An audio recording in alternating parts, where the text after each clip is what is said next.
Good day, and thank you for standing by. Welcome to the Murphy USA second quarter 2021 earnings conference call. At this time, all participants' lines are in a listen-only mode. After the speaker's presentation, there will be a question-and-answer session. To ask a question during the session, you will need to press star one on your telephone keypad. And please be advised that today's conference is being recorded. If you require any further assistance, please press star zero. I would now like to hand the conference over to your speaker today, Mr. Christian Pikul. Sir, please go ahead. Yeah, thank you. Good morning, everybody. Again, thanks for joining us. With me, as usual, are Andrew Clyde, President and Chief Executive Officer, Mindy West, Executive Vice President and Chief Financial Officer, and Donnie Smith, Vice President and Controller. After some opening comments from Andrew, Mindy will give us an overview of the financial results, and then we'll open up the call to Q&A after a brief discussion around our revised guidance. Please keep in mind that some of the comments made during this call, including the Q&A portion, will be considered forward-looking statements as defined in the Private Securities Litigation Reform Act of 1995. As such, no assurances can be given that these events will occur or that the projections will be attained. A variety of factors exist that may cause actual results to differ. For further discussion of risk factors, please see the latest Murphy USA Forms 10-K, 10-Q, 8-K, and other recent SEC filings. Murphy USA takes no duty to publicly update or revise any forward-looking statements. During today's call, we may also provide certain performance measures that do not conform to generally accepted accounting principles or GAAP. We have provided schedules to reconcile these non-GAAP measures with the reported results on a GAAP basis as part of our earnings press release, which can be found on the investor section of our website. With that, I'll turn the call over to Andrew. Thank you, Christian. Good morning and welcome to everyone joining us today. We are very pleased with Q2 performance, which led to the second strongest quarter in our history from a financial perspective, comping against outsized OPEC and COVID-impacted results from last year. While the end results were impressive, this was by far the single most challenging quarter from an operations and execution perspective we have ever faced as a company. I am very proud of our entire team as we overcame many significant obstacles to deliver these strong financial results. Make no mistake, these results were the outcome of a deliberate set of choices and intentional actions taken during the quarter that built on decisions and capabilities we have developed since spin, which in turn helped us overcome these challenges and deliver bottom-line results in the manner you have come to expect as Murphy USA shareholders.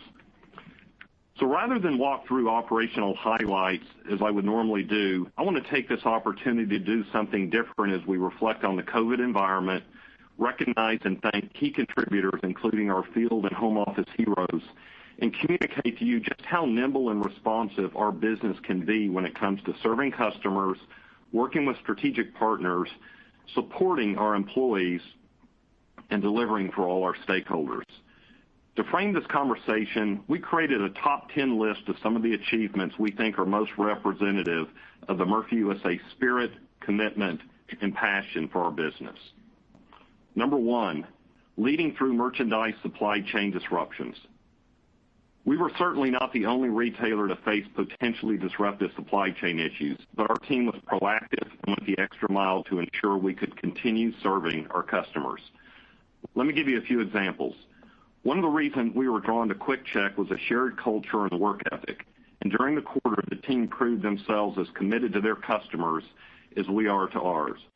When faced with supply shortages that potentially impacted their prepared food offer, the operations team filled the void to make sure product got from suppliers to the stores, including renting trucks themselves to deliver fresh produce so they could keep serving customers.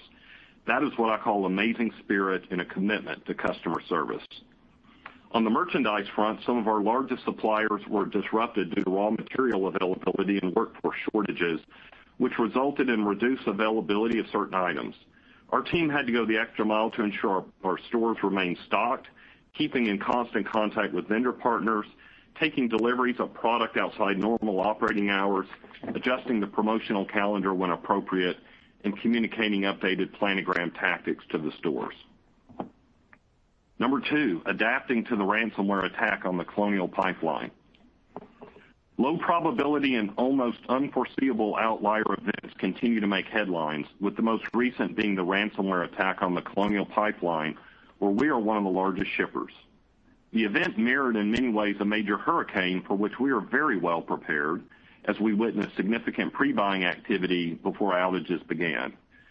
The event impacted nearly a third of our stores and resulted in widespread gasoline shortages across the southeastern United States.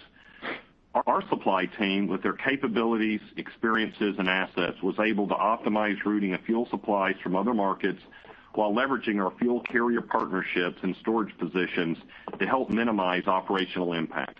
As such, total volume impact was minimal across the time horizon of the event. Number 3, navigating continued driver shortages for fuel and merchandise logistics. Driver availability, which has been a material and contributing factor to broader fuel and merchandise supply chain challenges, also impacted store operations. And this, with fuel carriers, helped to minimize outages and rate increases on the fuel transport side. From a broad some direct distributed products, further taxing store-level employees. Our renewed partnerships as they maintained excellent fill rates on core products, and their new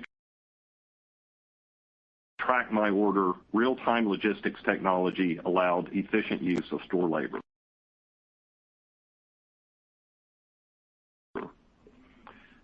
Despite the 3 externalities highlighted above, we continue to press forward with major initiatives to drive improvements to position the business for the future. Number 4, engaging customers and store associates through innovative tobacco promotions. Despite comping against last year's record pantry loading results, we were pleased but not surprised to see tobacco sales and margins continue to grow favorably against the prior year quarter, which showed material outperformance that some investors may have thought was transitory. On a same-store basis, we grew tobacco sales slightly, but margin dollars grew at a 2.2% rate in the second quarter versus 2020. Meanwhile, the 2-year stack shows growth north of 20%, meaning we have maintained and grown tobacco contribution from existing customers and new customers that we were able to better serve during the pandemic. Through targeted category investments in shelf space and fixtures, coupled with our scale and upsell, we have become the retailer of choice for new product promotional activity in the broader tobacco category, a distinction that enhances as manufacturers continue to support and promote alternative nicotine products as they did in Q2. Our store employees know how to upsell through contest and bonus opportunities, which help drive results in both the tobacco. In a normal environment, the ability to properly staff our stores might not. In our case, it was critical to execute effective promotions with our vendor partners in the tobacco space. Number 5, resetting large format stores to achieve their return potential. Our success in the tobacco space does not mean that we have taken our eye off the ball in the center of the store categories either. To further our goal of optimizing return on capital employed, after analyzing opportunities in our large format 2,800 square foot store design, we implemented a reset across a group of pilot stores, resulting in increased merchandising space, better product assortment, more appealing lighting packages and displays, along with many other changes to help improve the customer experience and grow sales.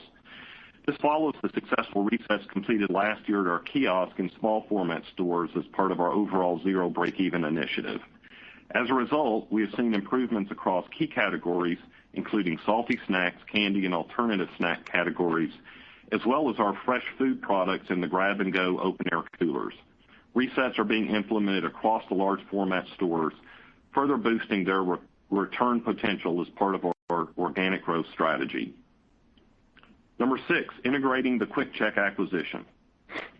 We continue to execute and realize near-term synergies from the QuickChek acquisition, and we are well on pace to meet our year 1 target of $5 million of run rate savings. Quick wins to date include leveraging our existing scale to reduce certain G&A, insurance costs, and vendor contracts, developing and implementing fuel pricing playbooks across the entire QuickChek network to optimize fuel volume and margins, and increasing line of sight to larger target synergies such as renegotiating fuel and merchandise supply agreements. We could not be more pleased with QuickChek's performance, as many stores recorded all-time record food sales. The team is going above and beyond during these challenging times, and alignment of the two cultures has created a highly collaborative environment to deliver additional opportunities. Our integration team has identified over 100 unique opportunities for consideration that could create incremental value over time. Despite the externalities faced during the quarter, we clearly didn't take our foot off the gas in terms of driving the business forward. And the only way we could achieve those results was through the dedication and engagement of our team members, where we managed through additional challenges. Number 7, managing critical labor and staffing shortages. We were clearly not alone in facing labor and staffing challenges, as businesses of all shapes and sizes are feeling the impact of the reopening economy, combined with the myriad of competitive incentives and government disincentives. We are proactive in our approach to address the problem and deliberate in our actions to ensure our customer-facing services and sales-oriented activities were not compromised. We launched a hiring campaign which attracted more than 50,000 applicants in the second quarter, and where appropriate, adjusted hours of operations in some stores where staffing challenges were most severe. Further, we prioritized and communicated critical functions and workflows to the field to ensure customer-facing activities were not compromised. We happily and intentionally made trade-offs to pay overtime to engage workers at one of the hours to help provide as seamless a customer experience as possible. In addition, we implemented a mix of seasonal rate increases and retention payments, which combined with higher commissions from promotional selling activities helped to stabilize turnover and boost new hires. While these actions did not completely offset the challenges we faced, they did help mitigate the pressure on our stores and allowed us to continue winning with our customers, as evidenced by the impressive merchandise results achieved despite store operating hours that were 2% below normal due to staffing shortages. Number 8, leveraging our home office heroes. In addition to the dedication of our store associates, our home office teams have worked diligently behind the scenes to help seamlessly incorporate the QuickChek family and assets into Murphy USA. I want to especially thank our accounting team for all the late nights and weekends to close the books on 2 accounting systems and reconcile different reporting periods. Our technology team for helping to quickly integrate collaboration tools and back office functionality. Our human resources team who had their hands full transitioning and onboarding an entire organization to become part of Murphy USA, and our contracts management team for accelerating the alignment of key contracts. As of July 12th, our entire home office teams are 100% back in the office while we continue to explore ways to increase flexibility to staff. I'm extremely proud of our entire company as we overcame a very difficult environment to deliver an outstanding quarter of financial results. Number 9, taking employee engagement to the next level. In the midst of and on top of everything going on, we launched our biannual employment engagement survey at Murphy USA, following QuickChek's annual survey a few months before.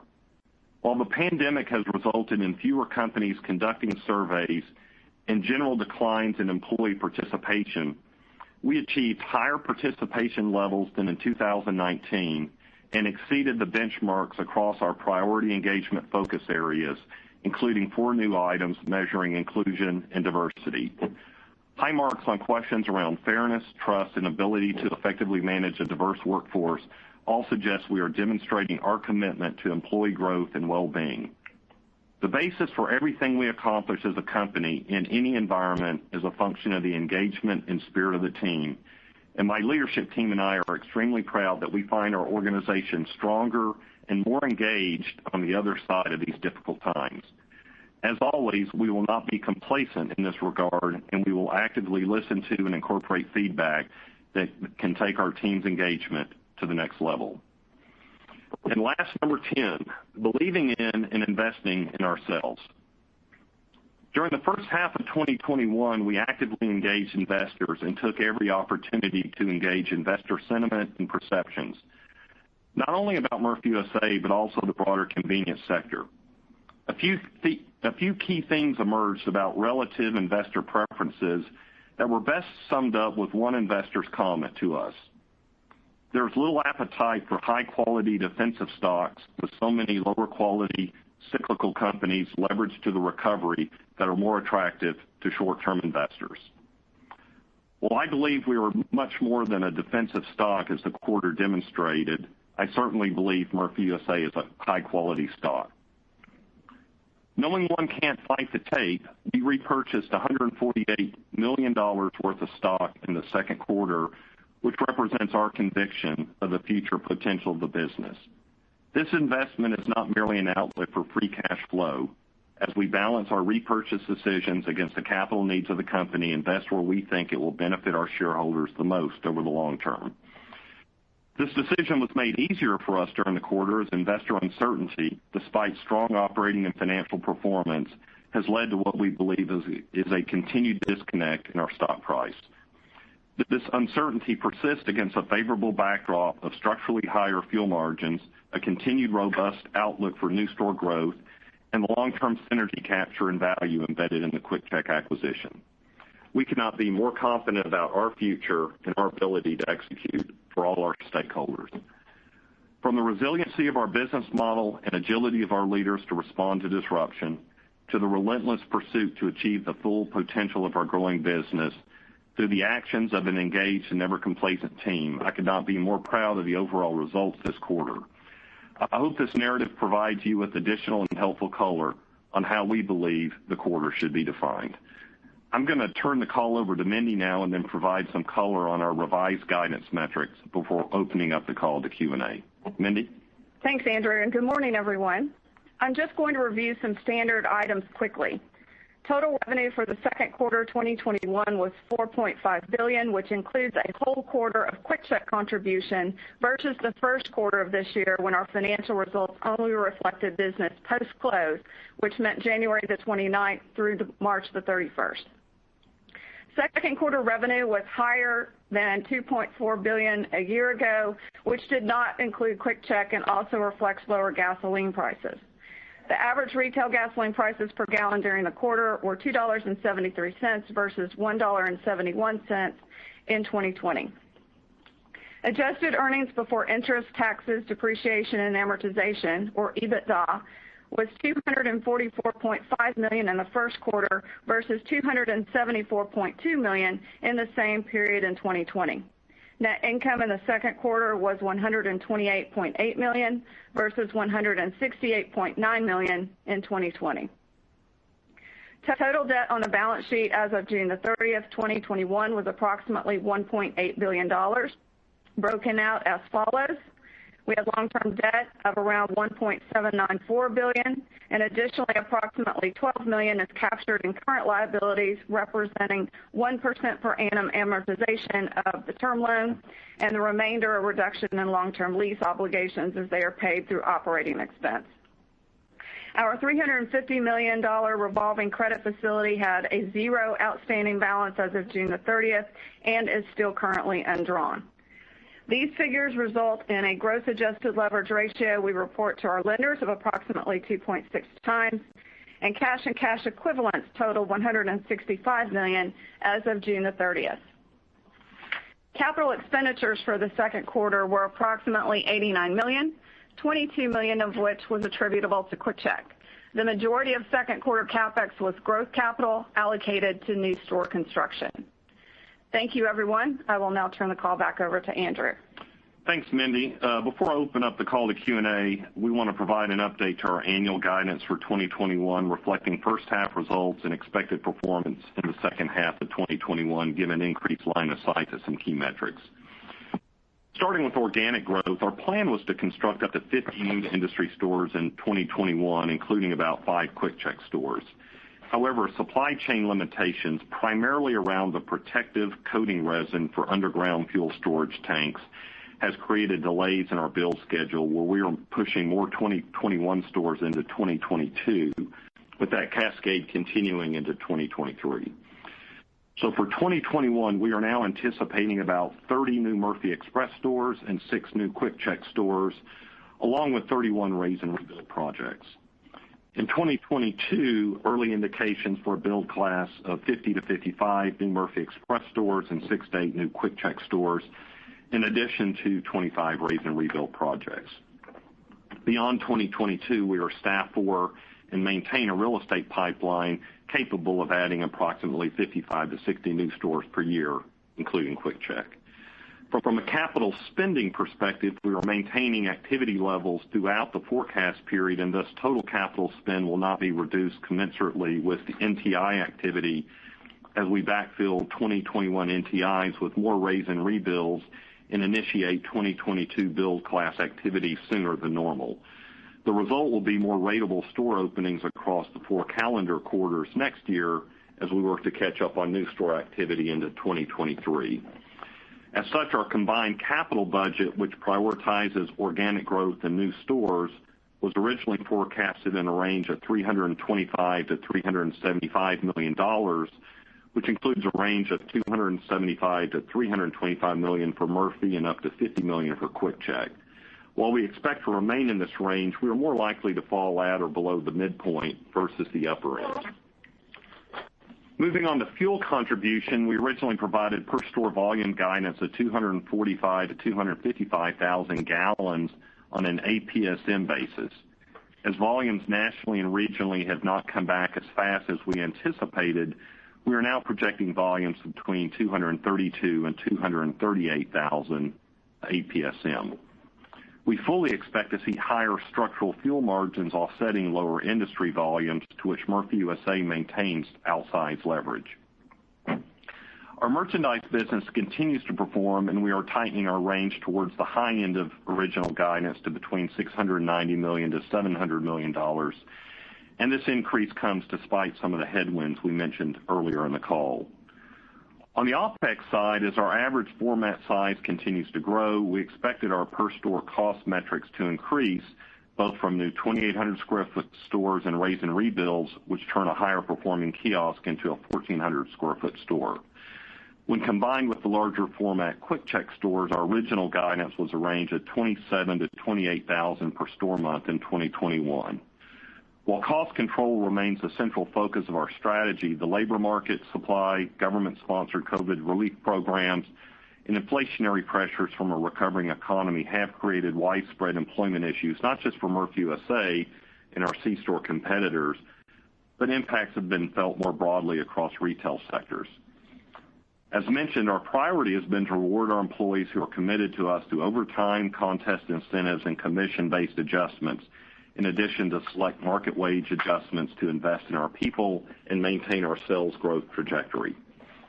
As a result of these actions, we are experiencing higher than normal pressure on our store level operating expenses, which in turn impact benefit and other employee expense items.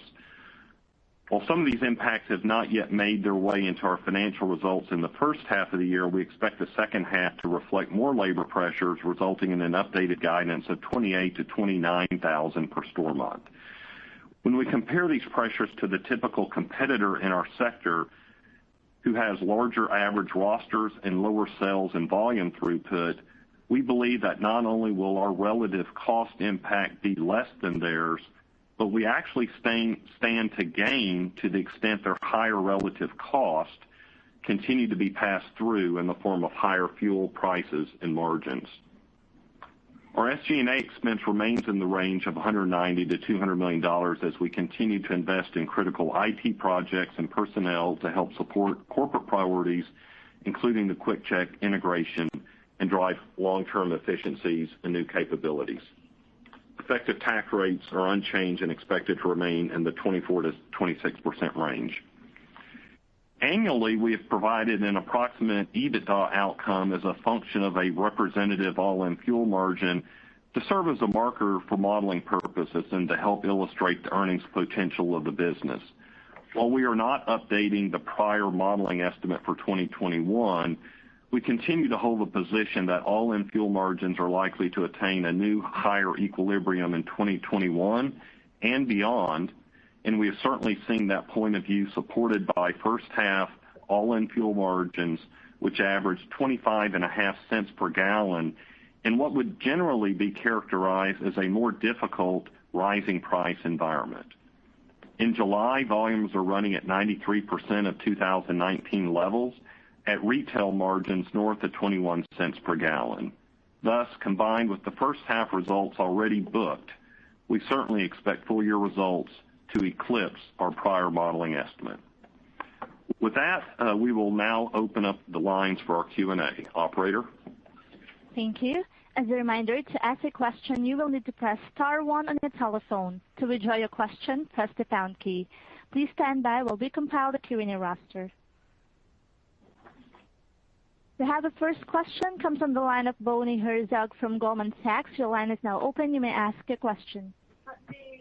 Yeah, thanks so much. This is actually Sam Reed pitch hitting in for Bonnie.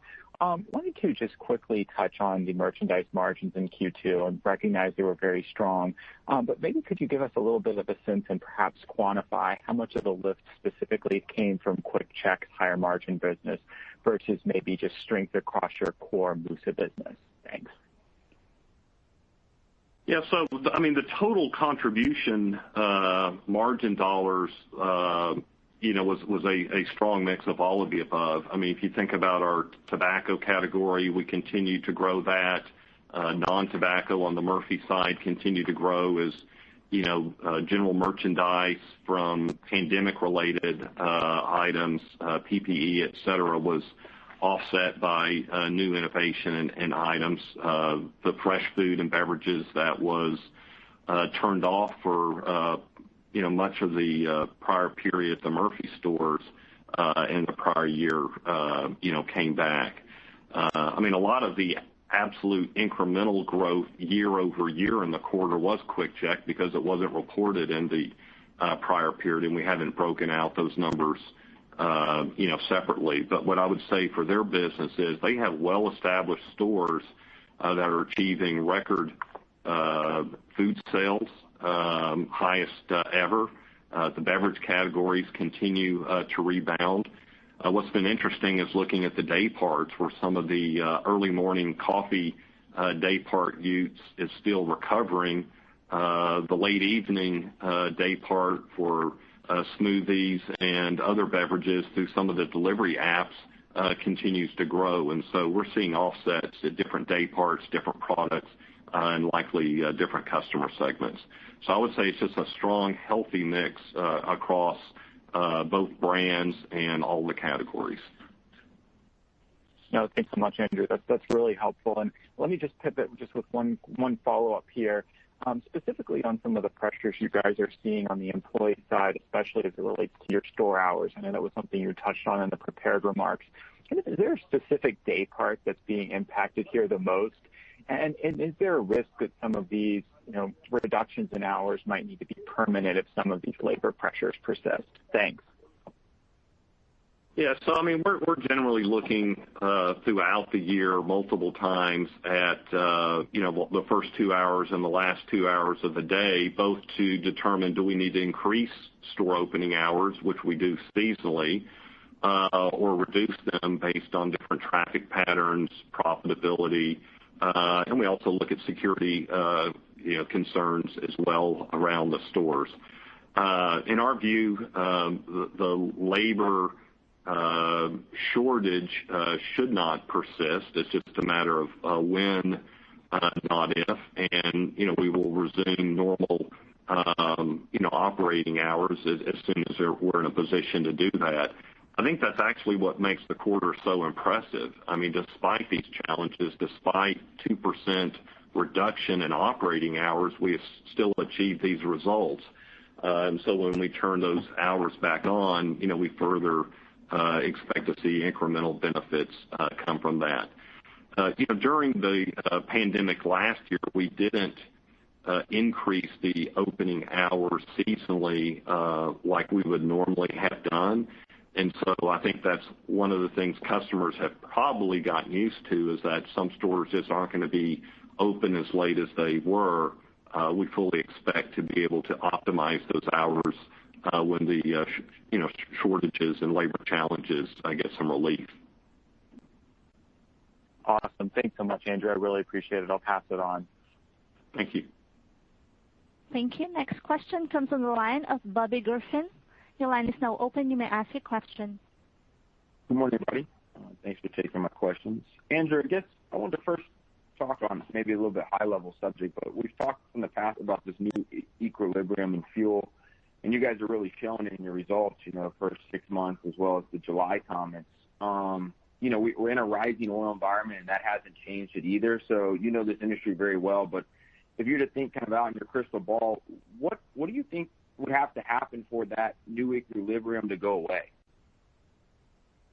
and go back to maybe? I think you'd have to have highly irrational, competitors, and to be able to do that. I mean, I think in the current environment where volumes are still, pressured, you just see a more rational behavior.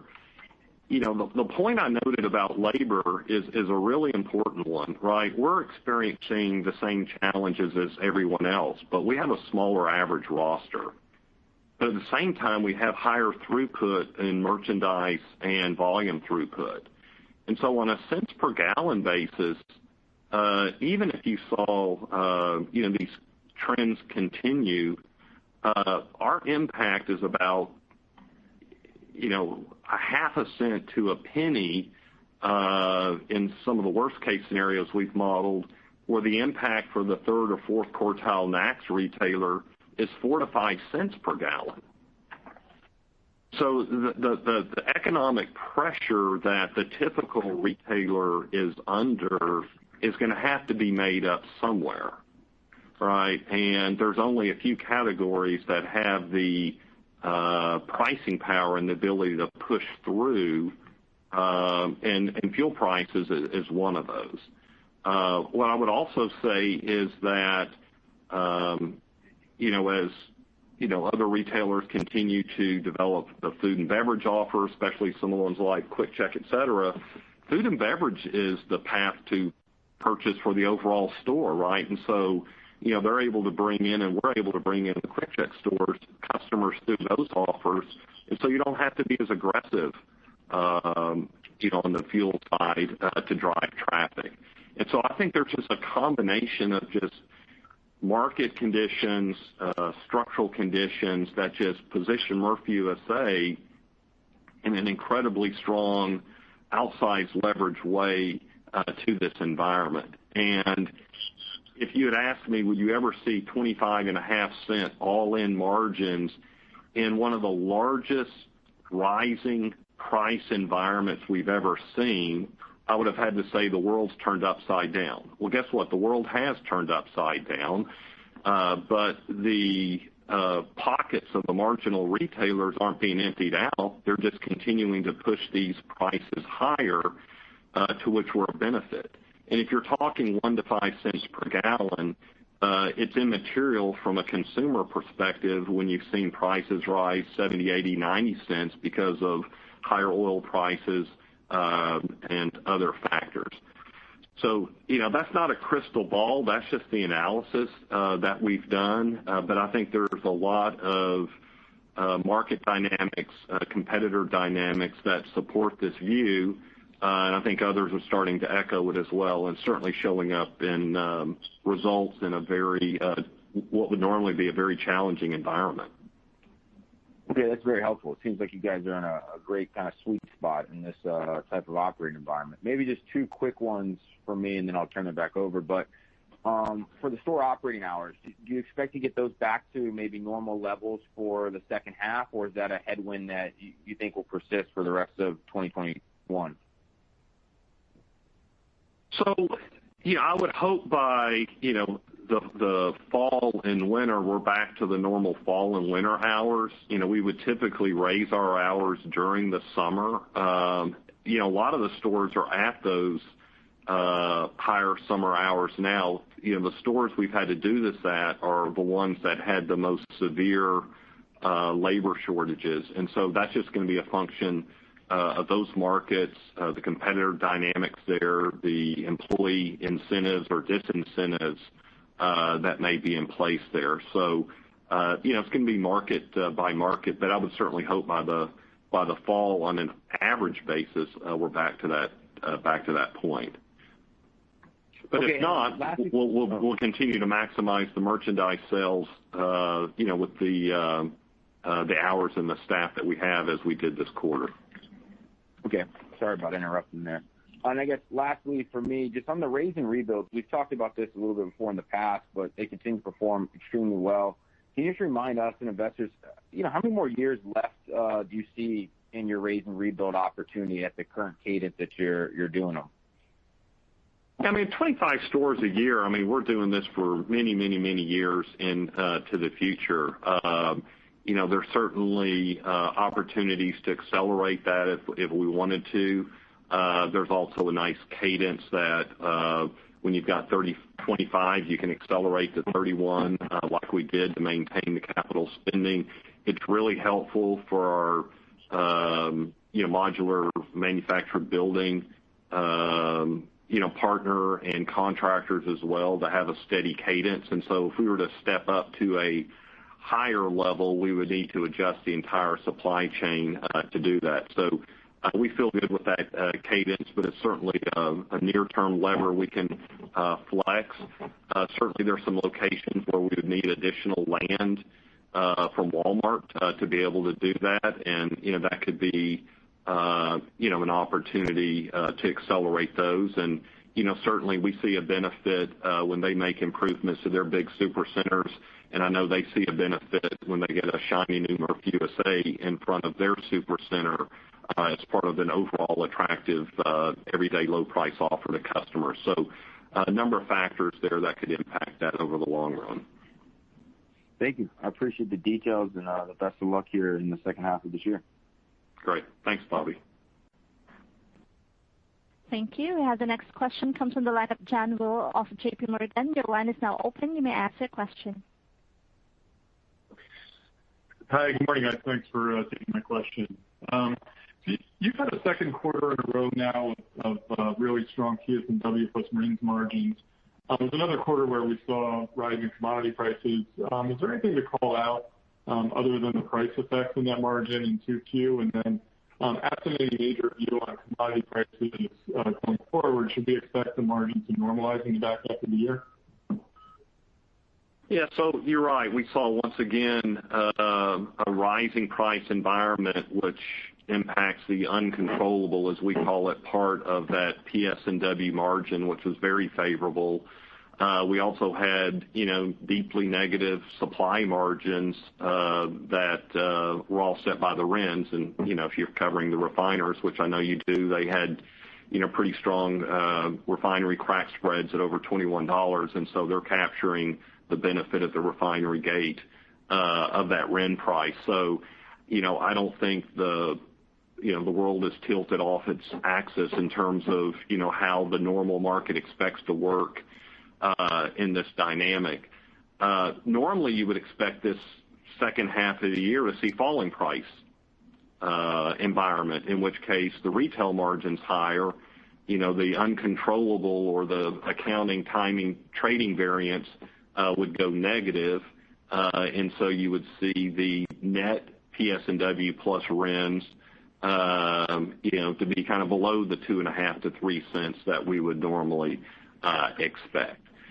And so I think, when we get to the end of the year, if we've had a big falling price environment, you'd likely, see us get back on a normal amount on an annualized basis. And certainly as we think about 2022 and beyond, we're not projecting 6 cents for product supply plus RINs. We're projecting 2.5 to 3 cents has been the historical norm.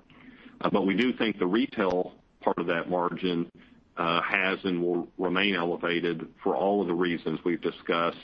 And of course it will fluctuate in rising and falling environments offset by the PS&W component.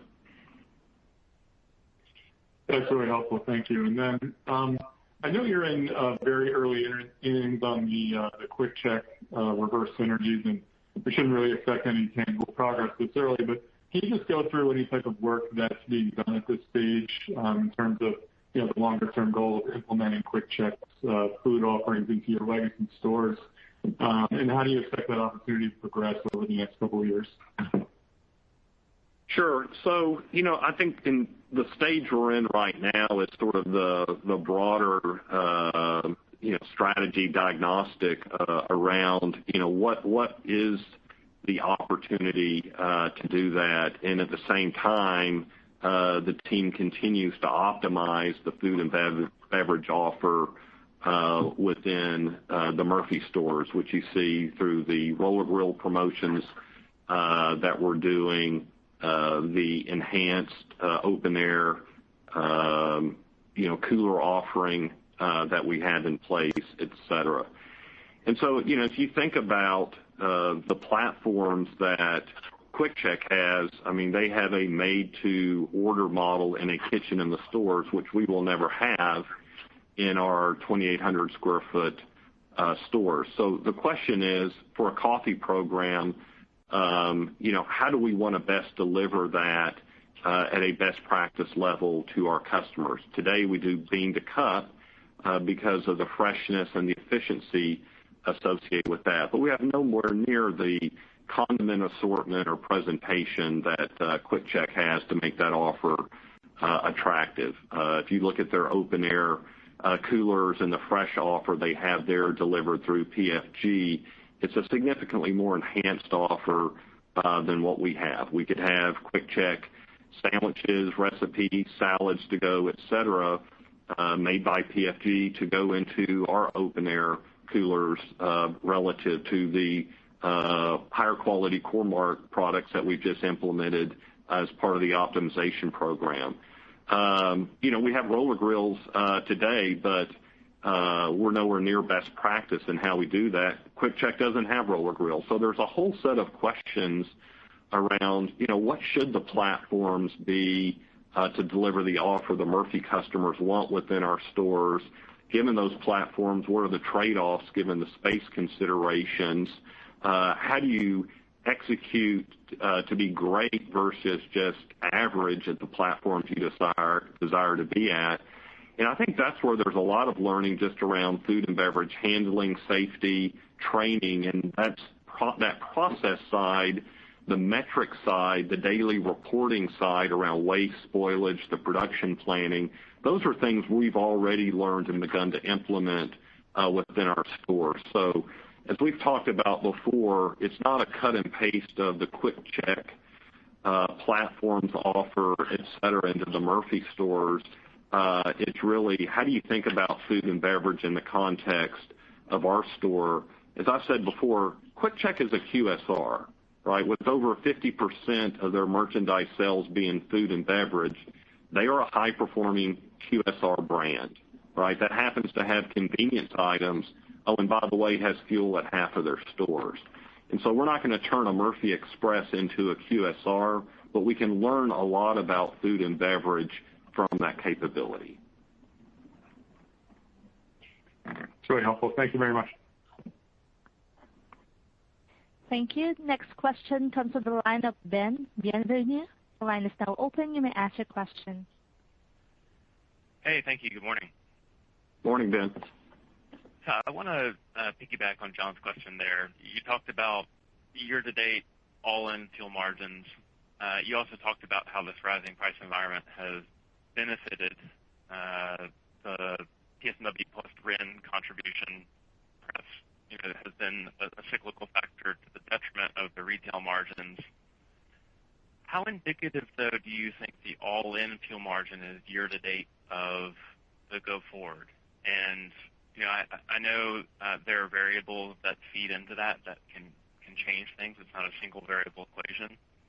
But when you think relative to the start of the year about where the equilibrium would be on fuel margins versus now, I'd be curious to hear kind of how you're thinking about things.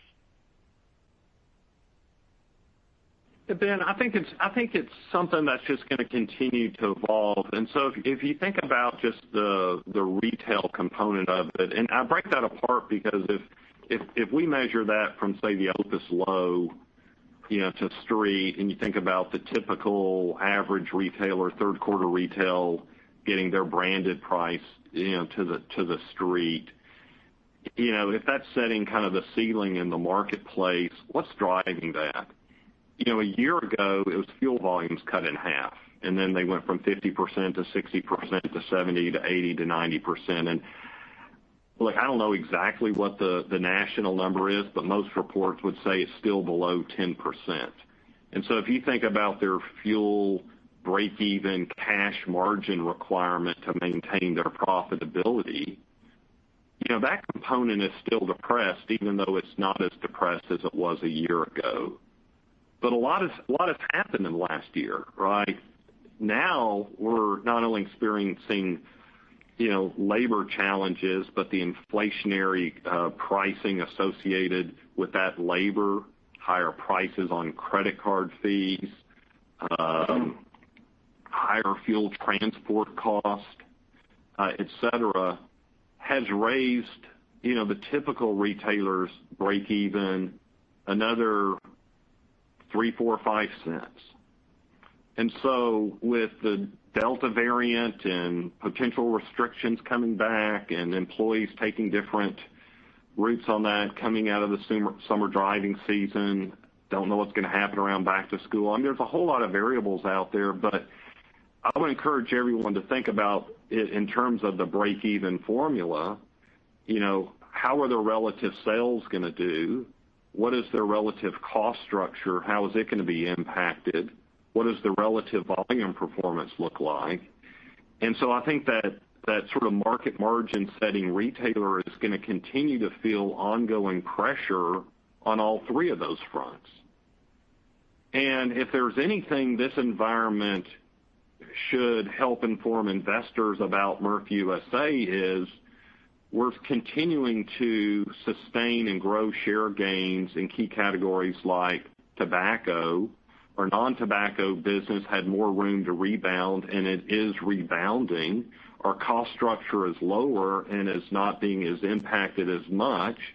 And we have additional levers like commissions and contests and the like to keep employees engaged. And our fuel volume's recovering faster.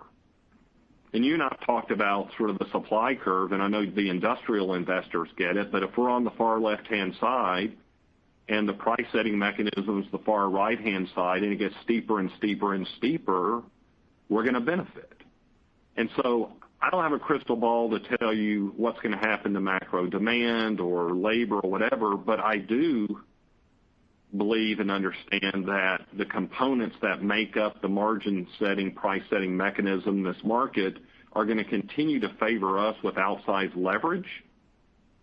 And if we can achieve that in a rising price environment, imagine what we can do in a falling price environment.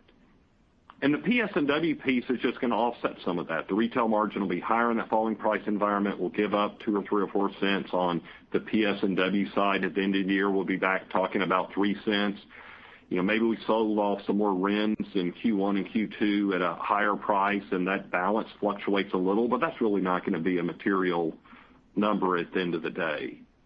And so I think it's going to be that fundamental, and as long as, investors continue to say, hey, structurally we're not sure about this, then I would argue structurally they either don't understand it or 2, they believe a competitive dynamic is going to change. And if it does and the margins crash and burn, you're going to see a large proportion of retailers in this business go out of business, in which case there's an opportunity for those remaining. Okay, fair enough. I want to ask about your operating expenses. You quantified it on a kind of cents per gallon relative impact versus the industry. Given the noise from the contribution of QuickChek to the model, positive on the merchandise side, negative on the operating expense side, how should we think about kind of a steady same-store sales operating expense growth in your business in this environment? So I think we're going to address that, as we think about our coverage ratio. Going forward, fuel break even was, kind of the key metric that we had. And as we get to 0, 1, we've achieved the goal.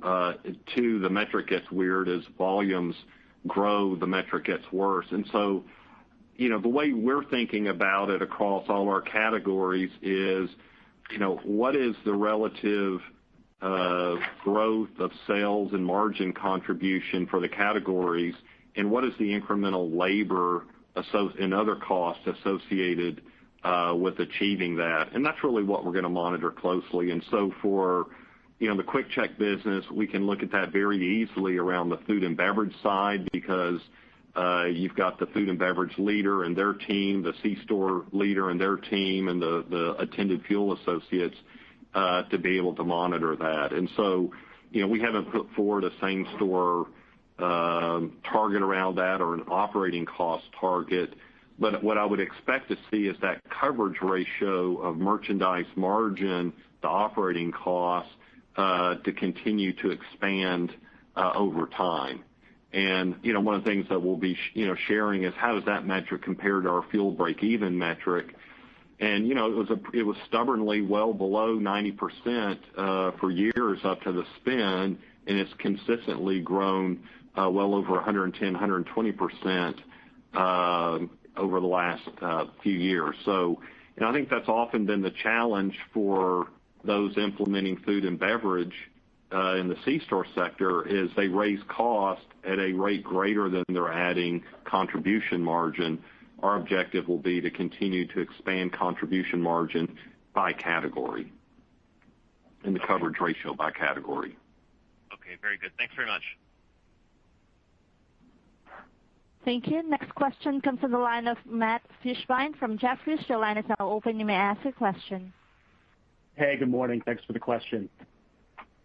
On the labor side of things, appreciated those examples on how the team executed through the quarter. It's very easy for us here on the call to see the release and say, oh, wow, this quarter looks great in Excel. But it's amazing to hear those specific stories about the work that went into Q2 results. The whole team from store to corporate should be very proud. And as we think about the Murphy USA and Quick Check operating environments in different parts of the country against different competitor sets, employing team members from different costs of living and perhaps even different personal priorities given that geographic difference, are there any key teachings the legacy Murphy team has learned from Quick Check or vice versa on how to combat this industry but really sector-wide phenomenon? Yeah, I would say we've learned a lot about each other, and what we found is what we learned early in the due diligence, that the culture and work ethic and commitment of the home office team to the store associates and the store associate and team members to the customers, it's just truly exceptional.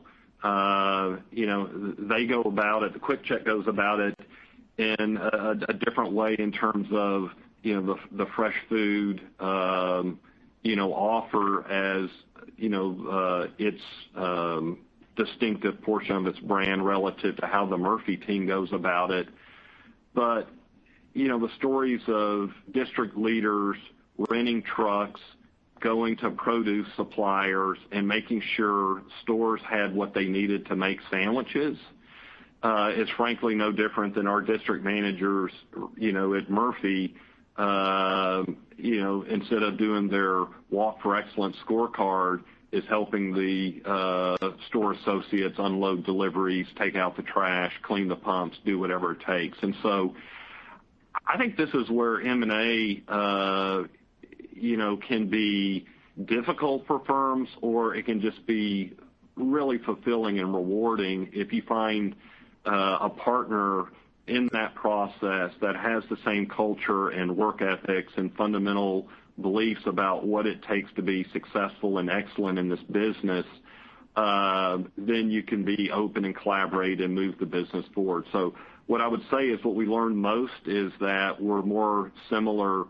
than different in our commitment, and that is just, open the pathway to, the 100 ideas that I referenced that the integration team has identified. And, a quarter of those are already in the bag as, quick wins or near-term things that we could just get on with. Some of them are going to be more difficult, like how we think about integrating accounting systems and the like, but it's a highly collaborative, appreciative environment. Great. Appreciate that perspective. And just to follow up and double-click on merchandise trends, first, can you provide any general directional quarter-to-date update on what you're seeing? And second, on the $10 million increase in the bottom of the total merchandise contribution guide, by my math, which to be fair is an oversimplification, just taking where the 2 months of QuickChek were tracking last quarter versus the prior full year QuickChek contribution expectation. QuickChek food and beverage sales perhaps rebounded faster than anticipated. Should we be thinking about that potential rebound as a function of the reopening economy and QuickChek's higher exposure away from home food and beverage? Or was this, mostly a market share gain given that extraordinary execution by team members this quarter? Yeah, it's hard to say, is it market share gain versus kind of the rebound, recovery versus just, ongoing initiative, because unlike some of the fuel and tobacco, we don't have as readily available data, on that side. So it's probably some mix of, all of the above on that side. I don't have quarter to date, numbers to share like we did on the fuel volume, but I would say the trends are, continuing. There's a strong environment around certain promotional categories. On the other hand, with some of the raw material shortages, we're having to adjust the promotional, calendar on some other items. But, if we think about kind of the Murphy USA stores, 93% fuel volume relative to 2019, that path to purchase coupled with the tobacco share gains is a good indicator of the foot traffic. And similarly on the QuickChek stores, food and beverage is the traffic driver at those stores. It coming back, is also a good indication of foot traffic. So I just think with the economy reopening and those stores, all running at a really high level despite a few operating hour adjustments, I think it just bodes well for the second half of the year. And I think it goes back to that employee engagement. I'm not sure every retailer out there is having that same benefit. And so I think it's a real distinctive advantage in this marketplace, and it's something customers can see and feel as well. Perfect. Thank you very much. I'll pass it on. Thank you. There are no more questions at this time. Please continue, presenters. Great. Well, thank you all for joining today. We don't normally do a top 10 list, but I just felt that with such exceptional results in this quarter, it was just more helpful to just let you know just how challenging it was, but what these incredible team members did to overcome those challenges to deliver the results. So hope you appreciated the narrative, and we'll look forward to the next call. Thank you very much. Thank you, ladies and gentlemen. This concludes today's conference call. Thank you all for participating. You may now disconnect.